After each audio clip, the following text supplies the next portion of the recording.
Hi, in this video I am going to show you how to install GCam on your Sharp Aquos Sense 8. Step 1.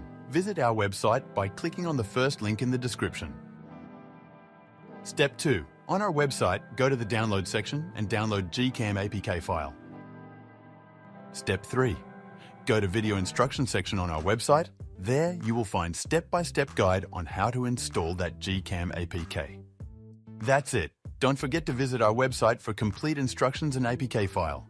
Lastly, here's some GCam versus stock camera app comparison.